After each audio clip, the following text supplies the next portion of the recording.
तो आप सभी को आज के नए वीडियो में स्वागत है। तो जैसे कि आप लोग को पता है कि आप लोग का बोर्ड एग्जाम जब तक नहीं हो जाता इस चैनल पे सिर्फ ऑब्जेक्टिव ही चलेगा, सिर्फ ऑब्जेक्टिव ही चलेगा, क्योंकि ऑब्जेक्टिव ही जो है वह सबसे महत्वपूर्ण है। ऑब्जेक्टिव ही प्लस पॉइंट नंबर लाता है बोर्ड एग्जाम में। अगर आप लोग का ऑब्जेक्टिव क्लियर है तो आप लोग को अच्छे मार्क्स लाने से कोई नहीं रोक सकता। इसीलिए सिर्फ इस चैनल पर जब तक एग्जाम नहीं हो जाता सिर्फ यहाँ पे ऑब्जेक्टिव ही चलेगा। तो आप लोग इस चैनल से जुड़ जाइए, ठीक है। तो आज हम लोग इस वीडियो में करने वाले हैं पूरे हिस्ट्री का निचोड़ प्रश्न, पूरे बुक से और प्रीवियस ईयर प्रश्न।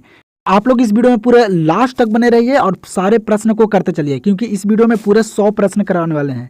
पूरे 100 प्रश्न जो काफ़ी सारे इंपॉर्टेंट प्रश्न हैं, और आप लोग को इस 100 प्रश्न से 70 प्रश्न पक्का आएगा बोर्ड एग्जाम में। तो आप लोग पूरे इस वीडियो में लास्ट तक बने रहिए और सारे प्रश्न को करते चलिए। तो हम लोग ज़्यादा समय नहीं लेंगे और करते हैं आज का वीडियो स्टार्ट और करते हैं मोस्ट प्रीवियस ऑब्जेक्टिव प्रश्न हिस्ट्री का। चलिए तो यहाँ पे ध्यान दीजिए, पहला नंबर प्रश्न दिया गया, क्या करा है कि हड़प्पा सभ्यता की मोहरें किस चीज की बनी है, बताइए। तो आप लोग सारे प्रश्न का आंसर करते चलिएगा, ठीक है। सारे प्रश्न का आंसर करते चलिए और लास्ट में मुझे कमेंट में बताइएगा कि आप लोग हैं जो 100 में कितने प्रश्न सही किए हैं। उससे पता चल जाएगा कि आप लोग कितने बढ़िया से तैयारी कर रहे हैं और आप लोग कितने अभी पानी में हैं, ठीक है। तो आप लोग सारे प्रश्न का आंसर करते चलिएगा कॉमेंट में, ठीक है। तो हड़प्पा सभ्यता की मोहरें किस चीज की बनी होती है, बताइए। तो लोहे की बनी होती है कि तांबे की बनी होती है कि कांसे की बनी होती है कि सिलखड़ी की बनी होती है, जल्दी से बताइए। जल्दी से आप लोग कमेंट कीजिए, नहीं तो आप लोग एक कॉपी लेके बैठ जाए, उसमें सारे प्रश्न को करते चलिएगा, ठीक है। तो हड़प्पा सभ्यता की मोहरें किस चीज़ की बनी होती है, तो सिलखड़ी की। और ये प्रश्न करवाया भी था अगले वीडियो में, पिछले वाले वीडियो में। तो हड़प्पा सभ्यता की मोहरें किस चीज़ की बनी होती है, तो सिलखड़ी की बनी होती है, सिलखड़ी की। तो यहाँ पे राइट आंसर क्या हो जाएगा पहला नंबर प्रश्न का, तो ऑप्शन नंबर डी।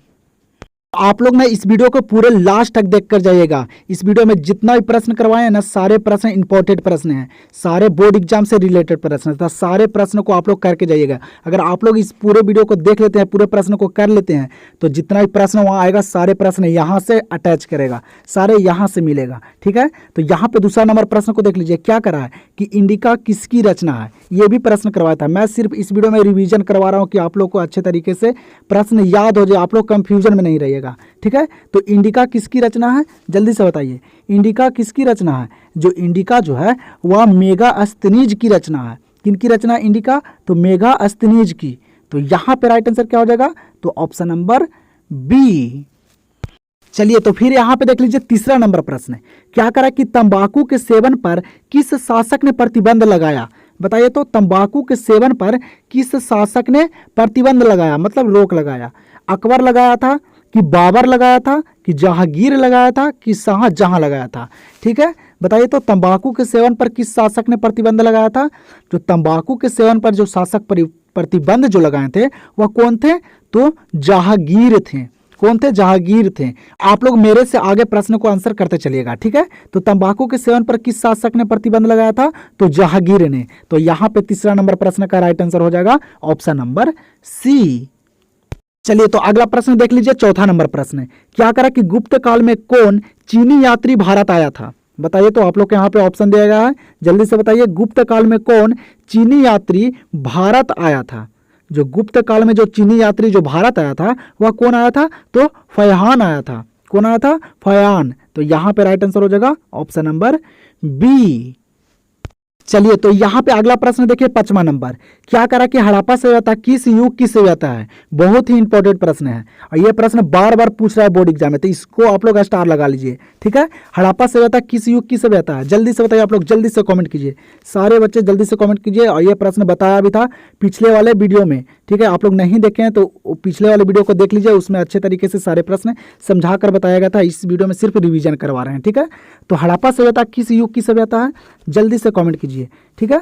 तो हड़प्पा सभ्यता किस युग की सभ्यता है, जो हड़प्पा सभ्यता है वह कांस्य युग की सभ्यता है। किस युग की, कांस्य युग की। तो यहाँ पे राइट आंसर हो जाएगा ऑप्शन नंबर सी। और बहुत ही वीवीआई प्रश्न है, ठीक है, बार बार बोर्ड पूछ रहा है इस प्रश्न को, तो आप लोग याद रखिएगा। चलिए तो फिर यहाँ पे देख लीजिए अगला प्रश्न, क्या करा कि पुराणों की संख्या कितनी है, बताइए। जल्दी से आप लोग कमेंट कीजिए, पुराणों की संख्या कितनी है, जल्दी से बताइए।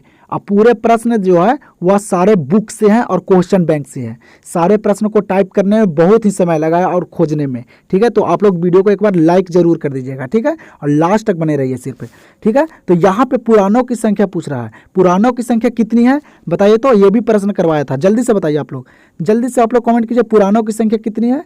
जो पुराणों की संख्या है वह कितनी है, तो 18 है। कितनी है, 18 है। तो यहाँ पे राइट आंसर हो जाएगा ऑप्शन नंबर बी। ये तो फिर यहाँ पे ध्यान दीजिए अगला प्रश्न को, 7वां नंबर प्रश्न दिया गया, क्या करा कि भारतीय संविधान किस तिथि को लागू हुआ। बताइए तो भारतीय जो संविधान जो लागू हुआ था वह किस तिथि को लागू हुआ था, जल्दी से बताइए आप लोग। यही सारे प्रश्न पूछेगा बोर्ड एग्जाम में, ठीक है। आप लोग खाली लास्ट तक बने रहिएगा सिर्फ। तो भारतीय संविधान किस तिथि को लागू हुआ था, जो भारतीय संविधान जो लागू हुआ था वह कब हुआ था, तो 26 जनवरी 1950 को हुआ था। कब हुआ था, 26 जनवरी 1950 को।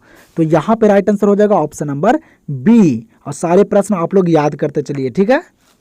चलिए तो अगला प्रश्न को देखिए, यहाँ पे क्या करा कि मुस्लिम लीग की स्थापना किस वर्ष हुई। बताइए तो मुस्लिम लीग की स्थापना किस वर्ष हुई, जल्दी से बताइए। आप लोग यहाँ पे ऑप्शन देगा, पहला ऑप्शन देगा 1885 में, दूसरा ऑप्शन देगा 1906 में, और तीसरा ऑप्शन देगा 1915 में, और चौथा ऑप्शन देगा 1919 में। जल्दी से बताइए। आप लोग को एकदम बोर्ड एग्जाम में तहलका मचा देना है 2025 के, तो आप लोग इस चैनल से जुड़ जाइए, ठीक है। तो मुस्लिम लीग की स्थापना किस वर्ष हुई थी, जल्दी से बताइए। अब आप लोग को जब तक बोर्ड एग्जाम क्लियर नहीं हो जाता जब तक इस पे ऑब्जेक्टिव ही चलते रहेगा, और आप लोग को टेलीग्राम पे सब्जेक्टिव भी मिलता रहेगा। समरी डाल दिए हैं टेलीग्राम पे, जाके आप लोग इंग्लिश का समरी को देख लीजिए। तो यहाँ पे प्रश्न का राइट आंसर क्या हो जाएगा, तो ऑप्शन नंबर बी 1906 में हुआ था। मुस्लिम लीग की स्थापना कब हुआ था, तो 1906 में हुआ था, याद रखिएगा आप लोग। तो चलिए देखते हैं अगला प्रश्न को। तो अगला प्रश्न को यहाँ पे देख लीजिए, क्या दिया गया, कह रहा है कि महात्मा गांधी का जन्म कब हुआ था। बताइए आप लोग जल्दी से इस प्रश्न का आंसर जल्दी से कमेंट कीजिए। महात्मा गांधी का जन्म कब हुआ था। बहुत से बच्चे कंफ्यूजन भी हो रहे होंगे। यहाँ पे जो ऑप्शन दिया गया सब एक ही तरह का दिया हुआ, जब तक किसी भी बच्चे का कंफर्म नहीं पता होगा वह सही आंसर नहीं दे पाएंगे। देखते हैं कितने बच्चों को याद है महात्मा गांधी जी का जन्म। तो इस प्रश्न का आंसर आप लोग जल्दी से कॉमेंट सेक्शन में दे दीजिए। हम लोग देखते हैं अगला प्रश्न को। आप लोग के कुछ बच्चे का नाम बताता हूं जो अगले वीडियो में बहुत ही अच्छे स्कोर किए थे, बहुत ही अच्छे स्कोर किए थे।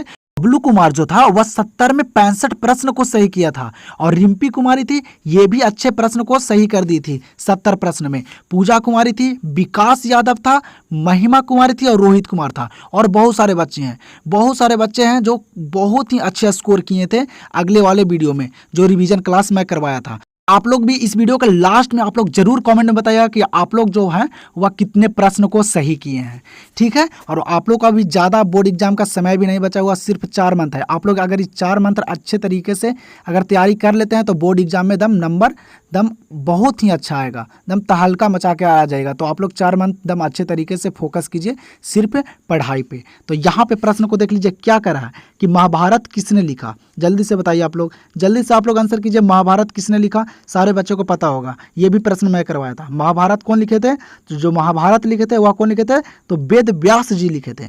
कौन लिखे थे, वेद व्यास जी लिखे थे महाभारत को। तो यहाँ पे राइट आंसर क्या होगा, ऑप्शन नंबर डी। यहाँ पे अगला प्रश्न को देखिए, क्या करा कि हड़प्पा किस नदी के किनारे स्थित है। बताइए तो हड़प्पा जो है वह किस नदी के किनारे स्थित है। ये भी प्रश्न आप लोग के लिए छोड़ देता हूँ, ये भी प्रश्न का आंसर आप लोग जल्दी से कमेंट कर दीजिए। जल्दी से कमेंट कर दीजिए कि हड़प्पा जो है वह किस नदी के किनारे स्थित है, ठीक है। जल्दी से आप लोग इस प्रश्न का भी आंसर कॉमेंट में कीजिए। मैं सारे बच्चे का कॉमेंट पढ़ूंगा, सारे बच्चे का मैं कॉमेंट चेक करूंगा कि कौन कौन बच्चे हैं जो सही आंसर दे रहे हैं और कितना स्कोर कर रहे हैं, ठीक है। तो आप लोग इस प्रश्न का आंसर कॉमेंट में कर दीजिएगा। तो हम लोग देखते हैं अगला प्रश्न को। और मैं प्रश्न इसलिए आप लोग के लिए छोड़ रहा हूं कि मुझे भी तो पता चले कि आप लोग कितना तैयारी में लगे हुए हैं और कितना मेहनत कर रहे हैं, ठीक है। तो आप लोग कमेंट करना नहीं भूलिएगा। यहाँ पे 12 नंबर प्रश्न क्या करा कि कोलकाता में सर्वोच्च न्यायालय की स्थापना कब की गई। बताइए तो कोलकाता में सर्वोच्च न्यायालय की जो स्थापना की गई थी वह कब की गई थी। आप लोग के यहाँ पे ऑप्शन दिया गया, तो आप लोग ऑप्शन को सारे पढ़ते चलिएगा। जो कोलकाता में सर्वोच्च न्यायालय की जो स्थापना हुई थी वह कब हुई थी, तो 1773 में हुई थी। कब हुई थी, 1773 में। तो यहाँ पे राइट आंसर हो जाएगा इस प्रश्न का ऑप्शन नंबर बी। आप लोग को इसी तरह से सारे सब्जेक्ट का ऑब्जेक्टिव को क्लियर करना है और रिवीजन करना है, तो आप लोग इस चैनल से जुड़ जाइए। आप लोग वीडियो को लाइक भी कर दीजिएगा क्योंकि बहुत मेहनत लगता है वीडियो को बनाने में और आप लोग के लिए प्रश्न को ढूंढने और टाइपिंग करने में। ठीक है, तो वीडियो को आप लोग लाइक कर दीजिएगा। तो यहाँ पे 13 नंबर प्रश्न क्या दिया गया, कह रहा है कि मौर्य वंश की राजधानी कहाँ थी। बताइए तो मौर्य वंश की राजधानी कहाँ थी। जो मौर्य वंश की राजधानी थी वह कहाँ थी, तो पाटलिपुत्रा में थी। कहाँ थी मौर्य वंश की राजधानी, तो पाटलिपुत्रा में। और अगर बोर्ड एग्जाम में पूछे कि मौर्य वंश का संस्थापक कौन था, तो याद रखेगा आप लोग कौन था, तो चंद्रगुप्त मौर्य था। कौन था, चंद्रगुप्त मौर्य था। यहाँ पे राजधानी पूछ रहा है तो राजधानी क्या होगा, पाटलिपुत्र। तो यहाँ पे 13 नंबर प्रश्न का राइट आंसर क्या होगा, ऑप्शन नंबर सी। चलिए तो अगला प्रश्न देखिए, ये भी प्रश्न सारे बच्चों को पता होगा शायद। करो या मरो का नारा कौन दिए थे, बताइए तो करो या मरो का नारा जो दिए थे वह कौन दिए थे, जल्दी से बताइए। आप लोग के यहाँ पे ऑप्शन दिया गया है, जल्दी से बताइए। आप लोग कमेंट कीजिए या नहीं तो आप लोग आंसर को सारे को करते चलिए। करो या मरो का नारा कौन दिए थे, तो महात्मा गांधी जी दिए थे। कौन दिए थे, महात्मा गांधी जी। तो यहाँ पे राइट आंसर हो जाएगा ऑप्शन नंबर ए। चलिए तो अगला प्रश्न यहाँ पे देखिए, क्या करा कि पानीपत का प्रथम युद्ध किस वर्ष हुआ था। यह भी इंपॉर्टेंट प्रश्न है। बताइए तो पानीपत का प्रथम युद्ध किस वर्ष हुआ था, जल्दी से बताइए। जो पानीपत का जो युद्ध हुआ था वो कब हुआ था, तो 1526 में हुआ था। याद रखेगा, बहुत ही वीवीआई प्रश्न है। पानीपत का जो प्रथम युद्ध हुआ था वह कब हुआ था, 1526 में हुआ था। और अगर पूछे बोर्ड एग्जाम में कि पानीपत का जो प्रथम युद्ध हुआ था वह किसके बीच हुआ था, तो पानीपत का जो प्रथम युद्ध जो हुआ था वह बाबर और अब्राहम लोदी के बीच हुआ था। किसके बीच, बाबर और अब्राहम लोदी के बीच। याद रखिएगा आप लोग को सारे प्रश्न यहाँ पे क्लियर कर दूंगा। दम हिस्ट्री से कहीं से भी प्रश्न आएगा आप लोग दम वहाँ एक भी प्रश्न छोड़कर नहीं आएगा। ठीक है, अगर इस वीडियो को देख लेते हैं तब। तो पानीपत का प्रथम युद्ध हुआ था 1526 में। तो यहाँ पे राइट आंसर हो जाएगा ऑप्शन नंबर बी। चलिए तो अगला प्रश्न पे ध्यान दीजिए, क्या करा है कि निम्न में से प्राचीनतम वेद कौन है। बताइए तो निम्न में से प्राचीनतम वेद कौन है, मतलब पुराना वेद जो है वह कौन सा वेद है। साम्य वेद है कि ऋग वेद है कि अर्थवेद है कि यजुर्वेद है, बताइए। और बोर्ड एग्जाम में पूछेगा कि वेद कितने होते हैं, तो वेद जो होते हैं वह 4 होते हैं। वह 4 जो वेद होते हैं यही 4 वेद होते हैं। आप लोग लिख लीजिए इसको, ठीक है, या स्क्रीनशॉट ले लीजिए। प्राचीनतम वेद यहाँ पे पूछ रहा है, तो प्राचीनतम वेद जो हो जाएगा वह क्या हो जाएगा, तो ऋग वेद हो जाएगा। क्या हो जाएगा, ऋग वेद। और वेद कितने, तो 4, और जो चारों वेद हैं वह यहीं पे है, यही है। क्या हो जाएगा इस प्रश्न का आंसर, तो ऑप्शन नंबर बी। ये तो फिर यहाँ पे देख लीजिए, क्या करा 17 नंबर प्रश्न की फतेहपुर सीकरी को राजधानी किसने बनाया। बताइए तो कौन थे जो फतेहपुर सीकरी को राजधानी बनाया था। अकबर थे कि जहांगीर थे कि शाहजहां थे कि बाबर थे, बताइए जल्दी से। फतेहपुर सीकरी को राजधानी कौन बनाए थे, तो अकबर बनाए थे। याद रखिएगा, फतेहपुर सीकरी को राजधानी किसने बनाया, तो अकबर ने बनाया था। तो यहाँ पे राइट आंसर हो जाएगा 17 नंबर प्रश्न का ऑप्शन नंबर ए। चलिए तो यहाँ पे कह रहा है कि भारत में तंबाकू का पौधा लगाया था। बताइए तो भारत में जो तंबाकू का पौधा लगाया था वह कौन लगाया था। अंग्रेजों द्वारा लगाया गया था कि हुनों द्वारा लगाया गया था कि पुर्तगालियों द्वारा लगाया गया था कि अरबों द्वारा लगाया गया था। बताइए तो भारत में तंबाकू का पौधा किसके द्वारा लगाया गया था, किसके द्वारा, तो पुर्तगालियों द्वारा लगाया गया था। भारत में जो तंबाकू का पौधा लगाया गया था वह पुर्तगालियों द्वारा लगाया गया था। तो यहाँ पे 18 नंबर प्रश्न का राइट आंसर क्या होगा, ऑप्शन नंबर सी। और आप लोग इस वीडियो में एकदम अंत तक बने रहिए क्योंकि 100 प्रश्न करवाएंगे इस वीडियो में, पूरे 100 प्रश्न करवाएंगे जो सारे प्रश्न इंपॉर्टेंट प्रश्न हैं। तो आप लोग पूरे अंत तक बने रहिए, सिर्फ देख लीजिएगा वीडियो को आप लोग। तो वहाँ हिस्ट्री का एक भी प्रश्न बोर्ड एग्जाम में नहीं छूटेगा, ये मुझसे वादा है, ठीक है। तो अगला प्रश्न देखिए 19 नंबर प्रश्न, क्या करा कि अकबर का संरक्षक कौन था। बताइए तो अकबर का संरक्षक जो था वह कौन था, बताइए जल्दी से। ऑप्शन को नहीं पढ़ेंगे क्योंकि हम लोग को अब ज़्यादा समय नहीं लेना है, कम समय में सारे ऑब्जेक्टिव को क्लियर करना है, ठीक है। तो अकबर का संरक्षक कौन था, तो अकबर का जो संरक्षक था वह कौन था, तो बैरम खां था। कौन था, बैरम खां था, याद रखिएगा। तो यहाँ पे राइट आंसर होगा ऑप्शन नंबर ए।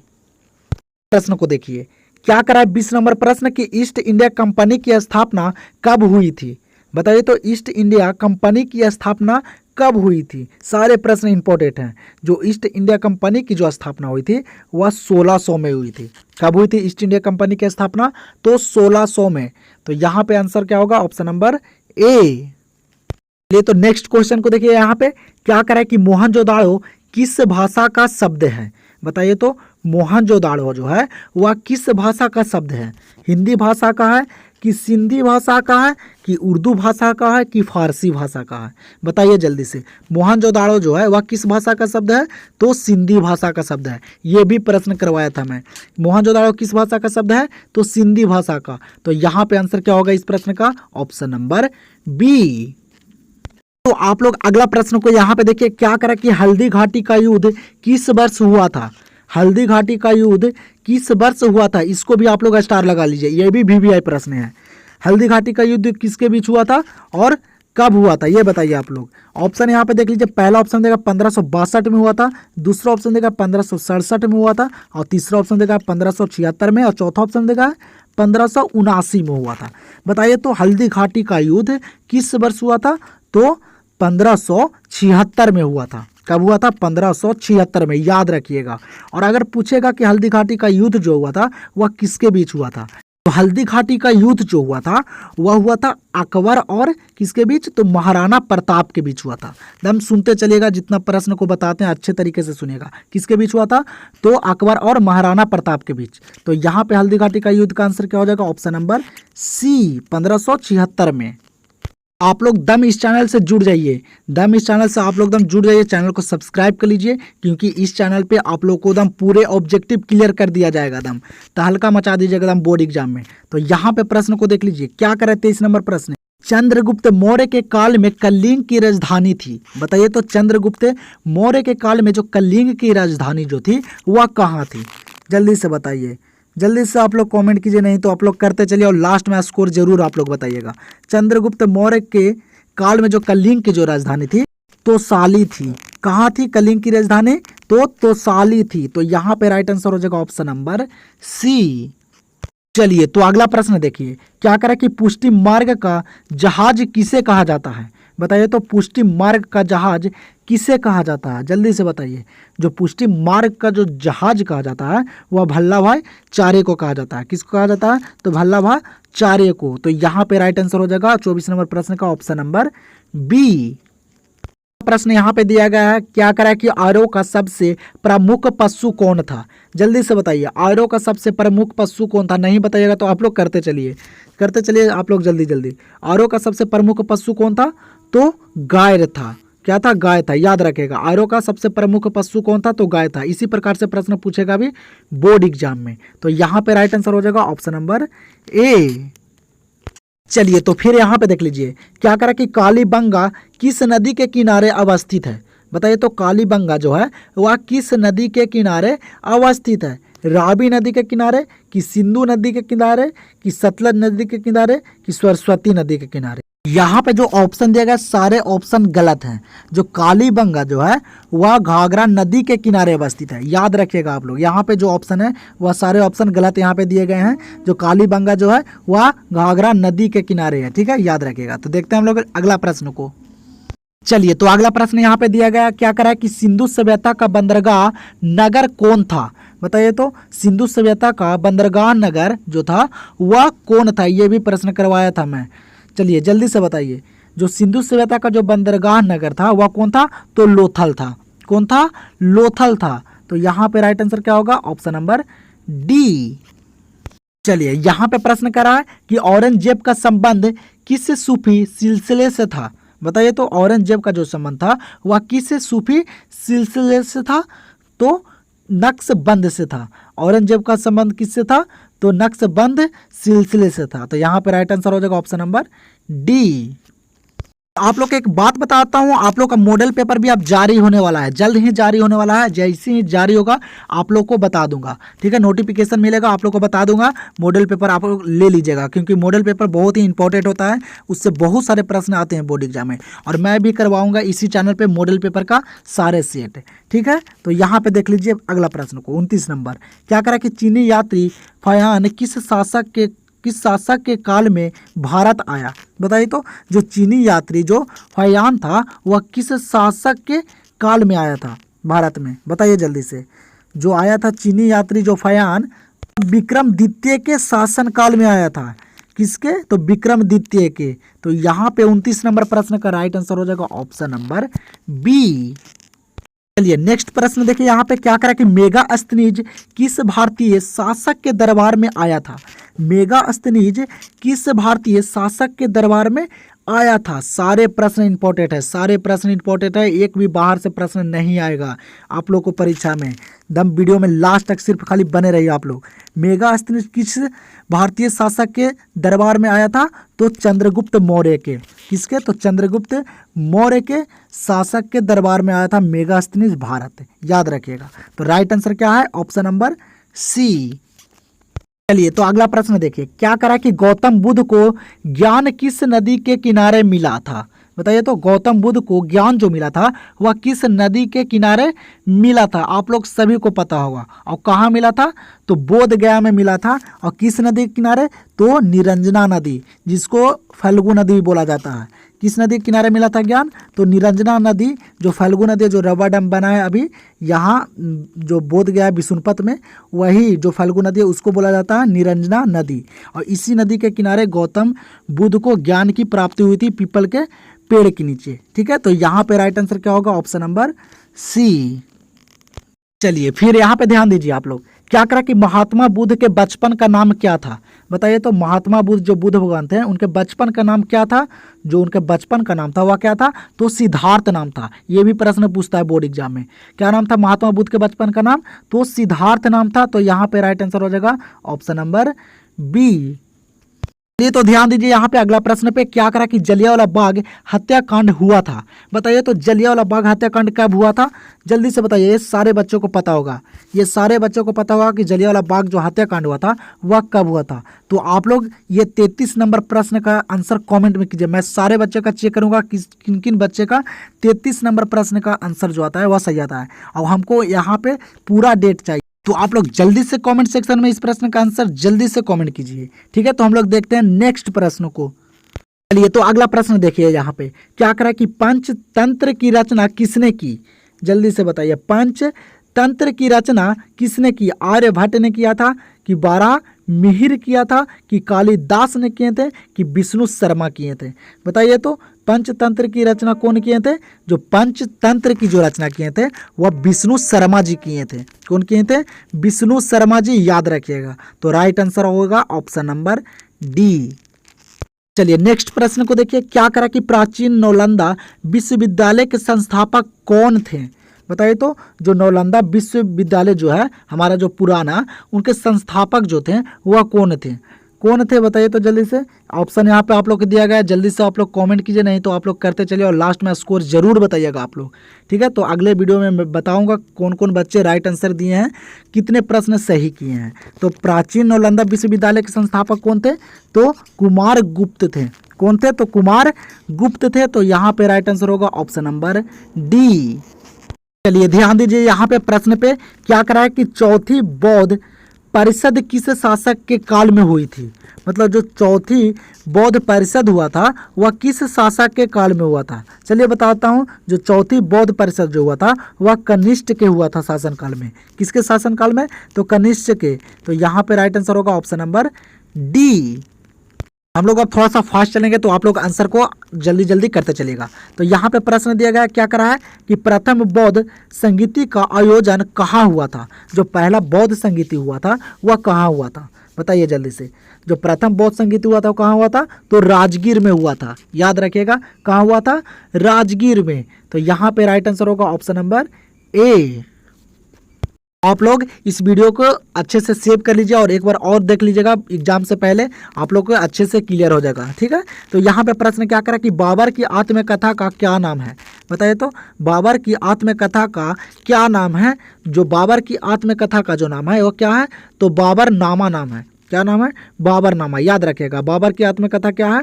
तो बाबर नामा। तो यहाँ पे राइट आंसर क्या होगा? Option number A. चलो तो देख लो यहाँ पे अगला प्रश्न, क्या करा कि अलाई दरवाजा का निर्माण किसने करवाया था? बताइए तो अलाई दरवाजा का निर्माण किसने करवाया था? जल्दी से कीजिए आप लोग, जल्दी से आप लोग आंसर कीजिए अपना अपना, फिर मैं करूँगा। तो अलाई दरवाजा का निर्माण कौन करवाया था? तो अलाउद्दीन खिलजी। कौन किए थे? तो अलाउद्दीन खिलजी, याद रखिएगा। तो राइट आंसर क्या होगा? Option number D. आप लोग को तो पहले से भी बहुत सारे प्रश्न याद होगा, क्योंकि मैं पिछले ही वीडियो में बहुत सारे प्रश्न करवाया था जो इसमें भी है। ठीक है, तो हल से जूते खेत के साक्ष्य कहाँ मिले हैं? बताइए तो, हल से जूते खेत के जो साक्ष्य मिले हैं वह कहाँ मिले हैं? कालीबंगा में मिले हैं, कि रंगपुर में मिले हैं, कि लोथल में मिले हैं, कि रोपड़ में मिले हैं? जल्दी से बताइए, ये सभी को पता होगा, ये भी प्रश्न करवाया था। जल्दी से बताइए, ये करवाया गया प्रश्न में से आया है। ठीक है, तो हल से जूते खेत के साक्ष्य जो मिले हैं वह कालीबंगा से मिले हैं। कहाँ? तो कालीबंगा से। तो राइट आंसर क्या होगा? Option number A. चलिए अगला प्रश्न पे ध्यान दीजिए। क्या करा कि भारत का अंतिम मुगल शासक कौन था? बताइए आप, जल्दी से कीजिए, बहुत ही इंपॉर्टेंट प्रश्न है, इसको भी स्टार लगा लीजिए। भारत का अंतिम मुगल शासक कौन था? शाहजहां थे, कि मोहम्मद शाह थे, कि औरंगजेब थे, कि बहादुर शाह जाफर थे? बताइए जल्दी से, भारत का अंतिम मुगल शासक कौन था? जो भारत का अंतिम जो मुगल शासक था वह बहादुर शाह जाफर था। कौन था? बहादुर शाह जाफर। भारत का जो अंतिम मुगल शासक कौन था? तो बहादुर शाह जाफर। तो राइट आंसर होगा ऑप्शन नंबर डी। चलिए तो अगला प्रश्न को देखिए। क्या करा कि असहयोग आंदोलन कब प्रारंभ हुआ? बताइए तो, असहयोग आंदोलन कब प्रारंभ हुआ? ये भी करवाया था मैं। जो असहयोग आंदोलन हुआ था वो कब हुआ था? तो 1920 में हुआ था। कब हुआ था और कौन किए थे? तो महात्मा गांधी किए थे। राइट आंसर क्या हो जाएगा? Option number B. और आप लोग डेट को अच्छे तरीके से याद कीजिएगा कि वहां कंफ्यूजन ना हो। ठीक है, नेक्स्ट प्रश्न को यहाँ पे देखिए। क्या करा कि सिखों के अंतिम गुरु कौन थे? बताइए तो, बहुत इंपॉर्टेंट प्रश्न है। जितना प्रश्न करवा रहे हैं ना, सारे प्रश्न इंपॉर्टेंट है। अगर वहां बोर्ड एग्जाम में नहीं आया ना तो हमको बोलिएगा आप लोग। ठीक है, सिखों के अंतिम गुरु कौन थे? तो सिखों के अंतिम गुरु थे, वह कौन थे? तो गुरु गोविंद सिंह थे। कौन थे? तो गुरु गोविंद सिंह थे। तो राइट आंसर क्या होगा? Option number D. वीडियो आप लोग को अच्छा लग रहा होगा तो एक बार आप लोग वीडियो को लाइक और शेयर जरूर कर दीजिए। लग रहा होगा आप लोग को कि सारे प्रश्न इंपॉर्टेंट है, बोर्ड एग्जाम से रिलेटेड प्रश्न है, तो आप लोग एक बार वीडियो को लाइक और दोस्तों के पास जरूर शेयर कर दीजिए, क्योंकि बहुत ही इंपॉर्टेंट ये वीडियो है आप लोग के लिए, खास करके बनाया है बोर्ड एग्जाम के लिए। ठीक है, तो यहाँ पे प्रश्न को देखिए। क्या करा कि लोथल कहाँ स्थित है? बताइए तो, लोथल जो है वो कहाँ स्थित है? जो लोथल है वह गुजरात में है। कहाँ है बाबू लोथल? तो गुजरात में है। तो राइट आंसर होगा ऑप्शन नंबर ए। चलिए तो अगला प्रश्न पे ध्यान दीजिए। क्या करा कि वैदिक सभ्यता थी? बताइए तो, वैदिक सभ्यता क्या थी? नगरीय थी, कि ग्रामीण थी, कि शाकाहारी थी, कि इनमें से कोई नहीं? वैदिक सभ्यता क्या थी? जो वैदिक सभ्यता जो थी वह ग्रामीण थी। क्या थी? तो ग्रामीण। तो राइट आंसर क्या होगा? Option number B. चलिए तो अगला प्रश्न पे ध्यान दीजिए। क्या करा कि त्रिरत्न किस धर्म से संबंधित है? बताइए तो, त्रिरत्न किस धर्म से संबंधित है? जल्दी से बताइए। बौद्ध धर्म से, कि जैन धर्म से, कि शैव धर्म से, कि वैष्णव धर्म से? जो त्रिरत्न जो है वह किस धर्म से है? तो जैन धर्म से संबंधित है। किस धर्म से? जैन धर्म से। तो राइट आंसर होगा ऑप्शन नंबर बी। चलिए देखिए नेक्स्ट प्रश्न को। क्या करा कि लोदी वंश का अंतिम शासक कौन था? बहुत ही इंपॉर्टेंट प्रश्न है। बताइए तो, लोदी वंश का अंतिम शासक जो था वह कौन था? जो लोदी वंश का जो अंतिम शासक था वह इब्राहिम लोदी था। कौन था? तो इब्राहिम लोदी, याद रखिएगा। तो right answer option number C. चलिए तो अगला प्रश्न देखिए 48 नंबर। क्या करा कि खानवा का युद्ध हुआ था? बताइए तो, खानवा का युद्ध कब हुआ था और किसके बीच हुआ था? ये भी बताइए। जो खानवा का युद्ध हुआ था वह 1527 में हुआ था। कब हुआ था?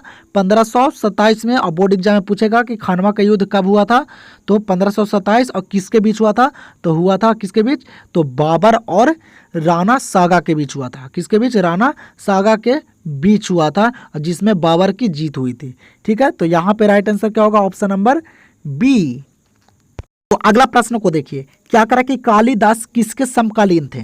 बताइए तो, कालिदास जो थे वह किसके समकालीन थे? अशोक के, कि समुद्रगुप्त के, कि चंद्रगुप्त द्वितीय के, कि कनिष्ठ के? बताइए तो, कालिदास किसके समकालीन थे? जो कालिदास थे वह चंद्रगुप्त द्वितीय के समकालीन थे। याद रखेगा, ये भी इंपॉर्टेंट प्रश्न और करवाया गया प्रश्न है। ठीक है, तो कालिदास किसके समकालीन थे? तो चंद्रगुप्त द्वितीय के। तो यहाँ पे right answer option number C. चलिए तो यहाँ पे नेक्स्ट प्रश्न देखिए 50 नंबर प्रश्न। क्या करा कि मुसलमानों से वसूले जाने वाला कर था? बताइए तो, मुसलमानों से वसूले जाने वाला कर क्या था? कौन सा कर था? जो मुसलमानों से जो वसूले जाने वाला जो कर था वह क्या था? तो ज़कात था। क्या था? ज़कात। तो राइट आंसर क्या है? Option number B. और हम लोग यहाँ पे 50 प्रश्न पूरे कंप्लीट कर लिए हैं। अब हम लोग करेंगे 50 से 100 प्रश्न को। ठीक है, तो देखते हैं अगला प्रश्न को। तो अगला प्रश्न को देखिए, यहाँ पे क्या करा है कि नूरजहां का असली नाम क्या था। क्या करा प्रश्न कि नूरजहां का असली नाम जो था वह क्या था, जल्दी से बताइए आप लोग। नूरजहां का जो असली नाम था वह क्या था? तो मेहरुन्निसा बेगम नाम था। क्या नाम था? तो मेहरुन्निसा बेगम। ये जो नूरजहां थी यह विधवा थी और जहांगीर के पत्नी थी। ठीक है, याद रखिएगा। तो यहाँ पे राइट आंसर क्या होगा? Option number C. चलिए, तो यहाँ पे नेक्स्ट प्रश्न को देखिए। अगला प्रश्न यहाँ पे दिया गया, क्या करा कि INA अकबरी के लेखक कौन है। क्या करा कि INA अकबरी के लेखक जो हैं वह कौन है, जल्दी से बताइए। और आप लोग ना मेरे साथ इस वीडियो में पूरे लास्ट तक बने रहिए। आप लोग के हिस्ट्री का जितना भी प्रश्न है सारे इस वीडियो में क्लियर हो जाएंगे। ठीक है, आप लोग खाली अंत तक बने रहिएगा। तो INA अकबरी के लेखक कौन है? तो INA अकबरी के जो लेखक हैं वह कौन है? तो अबुल फजल हैं। कौन है? अबुल फजल, याद रखिएगा। तो राइट आंसर क्या होगा? Option number C. अगर आप लोग मेरे साथ अगर 4 मंथ इस चैनल से अगर जुड़े रहिएगा तो आप लोग को सारे सब्जेक्ट का ऑब्जेक्टिव क्लियर कर देंगे। आप लोग एकदम प्रश्न को देखते ही सारे प्रश्न को आंसर करके आइएगा, एक भी प्रश्न नहीं छूटेगा बोर्ड एग्जाम में। तो आप लोग 4 मंथ सिर्फ इस चैनल पे बने रहिए मेरे साथ और सारे वीडियो को आप लोग देखते चलिए। ठीक है, इस पे खाली सिर्फ ऑब्जेक्टिव ही चलेगा 4 मंथ, तो आप लोग जुड़े रहिए इसी प्रकार। ठीक है, तो यहाँ पे प्रश्न क्या करा कि मुंडा विद्रोह का नेता था, बताइए तो मुंडा विद्रोह का जो नेता था वह कौन था। आप लोग यहाँ पे ऑप्शन देगा, आप लोग ऑप्शन को खुद से पढ़ते चलिए और सारे प्रश्न को करते चलिए और लास्ट में स्कोर बताइएगा। तब मुंडा विद्रोह का जो नेता था वह कौन था? तो बिरसा मुंडा था। कौन था? बिरसा मुंडा था। तो यहाँ पे राइट आंसर होगा इस प्रश्न का ऑप्शन नंबर सी। चलिए, तो 54 नंबर प्रश्न को देखिए, क्या करा कि सिंधु सभ्यता में नर्तकी की मूर्ति कहाँ से मिलती है, बताइए तो। सिंधु सभ्यता में जो नर्तकी की जो मूर्ति मिलती है वह कहाँ से मिलती है? जो सिंधु सभ्यता में जो नर्तकों की जो मूर्ति मिलती है वह मोहनजोदाड़ो से मिलती है। कहाँ से मिलती है? मोहनजोदाड़ो से मिलती है। तो यहाँ पे क्या हो जाएगा इस प्रश्न का आंसर? Option number A. चलिए, तो अगला प्रश्न यहाँ पे देखिए, क्या करा कि वास्को डी गामा कब भारत पहुंचा था, बताइए तो। वास्को डी गामा जो भारत आया था वह कब आया था, ये प्रश्न पूछ रहा है यहाँ पे, जल्दी से बताइए। बहुत ही इंपॉर्टेंट प्रश्न है, सारे प्रश्न इंपॉर्टेंट है, जितना भी करा रहे हैं इस वीडियो में सारे प्रश्न खोज के लाए, गेसिंग करवाया गया प्रश्न है। आप लोग खाली सारे प्रश्नों को याद कर लीजिए बस। ठीक है, तो वास्को डी गामा भारत कब पहुंचा था? तो 17 मई 1498 में पहुंचा था। ठीक है, 17 मई 1498 में। तो यहाँ पे राइट आंसर क्या है? Option number A. अब वास्को डी गामा ही भारत का खोज किया था, ये भी याद रखिएगा। चलिए, तो अगला प्रश्न यहाँ पे 56 नंबर दिया गया, क्या करा कि मगध का प्राचीनतम राजवंश कौन था। क्या करा कि मगध का जो प्राचीनतम जो पुराना राजवंश था वह कौन था। आप लोग के यहाँ पे ऑप्शन देगा, जल्दी से बताइए। आप लोग जल्दी से आंसर कीजिए, मगध का प्राचीनतम राजवंश कौन था। जो मगध का जो प्राचीनतम राजवंश था जो पुराना वाला वह था हर्षक वंश था। कौन था? हर्षक वंश। तो राइट आंसर क्या है? Option number C. चलिए, तो अगला प्रश्न यहाँ पे देख लीजिए, क्या करा कि बंगाल के विभाजन की घोषणा किस वर्ष हुई, बताइए तो। बंगाल के विभाजन की घोषणा किस वर्ष हुई थी? आप लोग लास्ट में अपना स्कोर करना मत भूलिएगा, ठीक है, क्योंकि जिस बच्चे का स्कोर सबसे अच्छा रहेगा उस बच्चे के अगले वीडियो में उसका नाम लिया जाएगा कि कौन बच्चे सबसे अच्छे नंबर लाए हैं, कितना में कितना सही किए हैं। ठीक है, तो आप लोग जरूर कमेंट में बताइएगा। तो बंगाल के विभाजन की घोषणा कब की गई थी? तो 1905 में की गई थी। 1905 में की गई थी। तो राइट आंसर होगा ऑप्शन नंबर डी। चलिए, तो फिर यहाँ पे प्रश्न को देखिए, क्या करा कि तानसेन का मकबरा कहाँ है। और मकबरा आप लोग याद रखिएगा, एक प्रश्न जरूर आएगा मकबरा से। ठीक है, सारे का मकबरा याद रखिएगा। तो तानसेन का मकबरा कहाँ है, बताइए तो। दिल्ली में है कि आगरा में है कि झांसी में है कि ग्वालियर में है, बताइए तो। तानसेन का मकबरा कहाँ है? जो तानसेन का जो मकबरा है वह ग्वालियर में है। कहाँ है? ग्वालियर में है, याद रखिएगा। तो राइट आंसर क्या है? Option number D. फिर यहाँ पे अगला प्रश्न क्या कर रहा है कि अकबर ने अपना मकबरा कहाँ बनाया। याद रखिएगा आप लोग मकबरा एकदम अच्छे तरीके से। अकबर ने अपना मकबरा कहाँ बनवाया, जल्दी से बताइए आप लोग। अकबर कहाँ बनवाया था अपना मकबरा? जो अकबर जो मकबरा बनाया था अपना वह फतेहपुर सीकरी में बनाया था। कहाँ? फतेहपुर सीकरी में। तो यहाँ पे राइट आंसर होगा ऑप्शन नंबर डी। फिर यहाँ पे अगला प्रश्न क्या करा कि अकबर का जन्म कहाँ हुआ था, और ये प्रश्न करवाए थे मैं पिछले वीडियो में। ठीक है, तो आप लोग एक बार जरूर पिछले वाले वीडियो को देख लीजिएगा अच्छे तरीके से, उसमें अच्छे तरीके से सारे प्रश्न को करवाया गया है। इसमें सिर्फ रिवीजन करवा रहे हैं कि आप लोग को अच्छे तरीके से याद हो जाए प्रश्न। ठीक है, तो अकबर का जन्म कहाँ हुआ था, तो अकबर का जो जन्म हुआ था वह अमरकोट में हुआ था। कहाँ हुआ था, अमरकोट में हुआ था। तो right answer option number C. चलिए तो फिर यहाँ पे देख लीजिए प्रश्न अगला 61 नंबर दिया गया। क्या करा कि अंग्रेजों ने भारत में अपनी पहली फैक्ट्री स्थापित की थी। जो अंग्रेज थे वह भारत में जो अपनी पहली फैक्ट्री जो खोले थे वह कहाँ खोले थे, बताइए तो कहाँ खोले थे पहली फैक्ट्री। जो पहली फैक्ट्री जो स्थापित किए थे वह सूरत में किए थे। कहाँ किए थे, सूरत में किए थे। तो राइट आंसर होगा ऑप्शन नंबर ए। अब हम लोग थोड़ा सा फास्ट चलेंगे क्योंकि हम लोग को कम समय में ज़्यादा ऑब्जेक्टिव को कवर करना है, इसीलिए हम लोग अब थोड़ा सा फास्ट चलेंगे और सिर्फ आंसर को करते चलेंगे, ऑप्शन को नहीं पढ़ेंगे। ठीक है, और आप लोग आंसर को करते चलिए थोड़ा फास्ट, ठीक है, कम समय में। तो यहाँ पे प्रश्न क्या करा कि कर्ण की माँ कौन थी, बताइए तो कर्ण की जो माँ थी वह कौन थी। जल्दी से आप लोग अपना अपना आंसर कीजिए। कर्ण की माँ कौन थी, जो कर्ण की माँ थी वह कौन, तो कुंती थी। कौन थी कर्ण की माँ, कुंती। तो राइट आंसर होगा ऑप्शन नंबर ए। और आप लोग को वीडियो कैसा लग रहा है जल्दी से आप लोग कमेंट में बता दीजिए, और वीडियो अच्छा लग रहा था वीडियो को आप लोग एक बार लाइक और शेयर जरूर कर दीजिए। ठीक है, तो यहाँ पे प्रश्न क्या करा है कि भारत आने वाले प्रथम यूरोपीय कौन थे, बताइए तो भारत आने वाले प्रथम यूरोपीय जो थे वह कौन थे, यूरोपियन कौन थे भारत सबसे पहले आए थे। आप लोग सभी को पता होगा, सारे बच्चों को पता होगा कि भारत आने वाले जो प्रथम यूरोपियन थे वह कौन थे, तो पुर्तगाली थे। कौन थे, पुर्तगाली, जो भारत के खोज किए थे। तो राइट आंसर क्या है, ऑप्शन नंबर ए। पुर्तगाली जो है वह भारत आने वाले प्रथम यूरोपीय थे। ठीक है, याद रखिएगा आप लोग। तो देखते हैं अगला प्रश्न को। चलिए तो देखिए अगला प्रश्न यहाँ पे क्या दिया गया, कह रहा है कि ऋग वैदिक आर्यों के युद्ध देवता कौन थे। क्या कह रहा है कि ऋग वैदिक आर्यों के युद्ध देवता जो थे वह कौन थे, बताइए आप लोग जल्दी से आप लोग आंसर कीजिए इस प्रश्न का। और आप लोग को बताता हूँ अब ज़्यादा समय भी नहीं बचा है, तो आप लोग 4 मंथ दम अच्छे तरीके से तैयारी कीजिए। आप लोग को अगर अच्छे मार्क्स लाना है, अच्छे परसेंटेज लाना है तब, ठीक है, अच्छे तरीके से तैयारी कीजिए, पूरा मेहनत कीजिए। तो ऋग वैदिक आर्यों के युद्ध देवता कौन थे, तो ऋग वैदिक आर्यों के जो युद्ध देवता जो थे वह इंद्र थे। कौन थे, इंद्र थे। अगर बोर्ड एग्जाम में पूछे कि उत्तर वैदिक काल के जो आर्यों के जो देवता थे वह कौन थे, तो उत्तर वैदिक काल में क्या कर दिया गया था कि इंद्र को हटा के प्रजापति को देवता लोग मानने लगे थे। किस वेद में, तो उत्तर वैदिक काल में। ठीक है, वैदिक कितने होते हैं वैदिक काल, तो 2 होते हैं, ऋग वैदिक काल और उत्तर वैदिक काल, ये भी याद रखिएगा। तो यहाँ पे क्या हो जाएगा इस प्रश्न का आंसर, तो ऑप्शन नंबर ए। चलिए तो यहाँ पे अगला प्रश्न को देखिए, क्या करा कि बिहार में चंपारण सत्याग्रह कब शुरू हुआ, बताइए तो ये प्रश्न आप लोग 10वां में भी पढ़े होंगे। बिहार में चंपारण सत्याग्रह जो हुआ था वह कब हुआ था। जो बिहार में चंपारण सत्याग्रह कब हुआ था, तो 1917 में हुआ था। कब हुआ था, 1917 ईस्वी में हुआ था। तो राइट आंसर क्या है, ऑप्शन नंबर सी। चलिए तो यहाँ पे ध्यान दीजिए अगला प्रश्न पे, क्या करा कि हड़प्पा सभ्यता के पतन के क्या कारण थे। क्या करा कि हड़प्पा सभ्यता के पतन के क्या कारण थे। पूरे निचोड़ प्रश्न है एकदम, बुक से कहीं से भी प्रश्न नहीं छूटेगा एकदम, पूरे निचोड़ प्रश्न एकदम करवा रहे हैं इस वीडियो में। तो आप लोग खाली लास्ट तक सिर्फ बने रहिएगा इस वीडियो में। तो हड़प्पा सभ्यता के पतन के क्या कारण थे, विदेशी आक्रमण थे, प्राकृतिक कारण थे, मानवीय कारण थे, उपयुक्त सभी थे। जो हड़प्पा सभ्यता के जो पतन के जो कारण थे वह उपयुक्त सभी, ये तीनों थे, विदेशी आक्रमण भी थे और प्राकृतिक कारण भी थे और मानवीय कारण भी थे, ये सभी थे। ठीक है, तो यहाँ पे राइट आंसर जो हो जाएगा ऑप्शन नंबर डी। फिर यहाँ पे ध्यान दीजिए अगला प्रश्न क्या दिया गया, कह रहा है कि हड़प्पा सभ्यता का प्रशासन था। क्या कह रहा है प्रश्न कि हड़प्पा सभ्यता का प्रशासन था।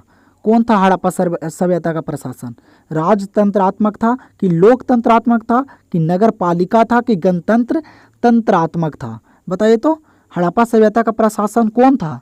याद रखिएगा जितना भी प्रश्न करवा रहे हैं सारे प्रश्नों को आप लोग एक बार जरूर दोबारा से देख लीजिएगा। ठीक है, तो हड़प्पा सभ्यता का जो प्रशासन था लोकतंत्रात्मक था। क्या था, लोकतंत्रात्मक। तो राइट आंसर यहाँ पे हो जाएगा ऑप्शन नंबर बी। चलिए तो यहाँ पे ध्यान दीजिए आप लोग, क्या करा कि बीजाक में किसका उपदेश संग्रहित है, बताइए तो बीजाक में किसका उपदेश संग्रहित है। यहाँ पे आप लोग को ऑप्शन देगा इनमें से किनका जो है उपदेश जो संग्रहित है वह बीजाक में है। जल्दी से बताइए आप लोग, जल्दी से आंसर को कीजिए आप लोग। देखते हैं आज आप लोग का कितना स्कोर होता है सही। तो बीजाक जो है, बीजाक में जो उपदेश संग्रहित है वह कबीर का है। किसका? कबीर का। तो राइट आंसर हो जाएगा ऑप्शन नंबर ए। चलिए तो अगला प्रश्न यहाँ पे दिया गया, क्या करा कि साइमन आयोग ने भारत की यात्रा की थी। मतलब जो साइमन आयोग थे वह भारत कब आए थे, भारत की यात्रा कब किए थे बताइए। तो 1922 ईस्वी में किए थे, कि 1924 में किए थे, कि 1926 में किए थे, कि 1928 में किए थे। जल्दी से बताइए। जो साइमन आयोग जो थे, जो भारत आए थे, वह 1928 में। कब किए थे भारत की यात्रा? तो 1928 में किए थे। तो आंसर हो जाएगा यहाँ पे ऑप्शन नंबर डी।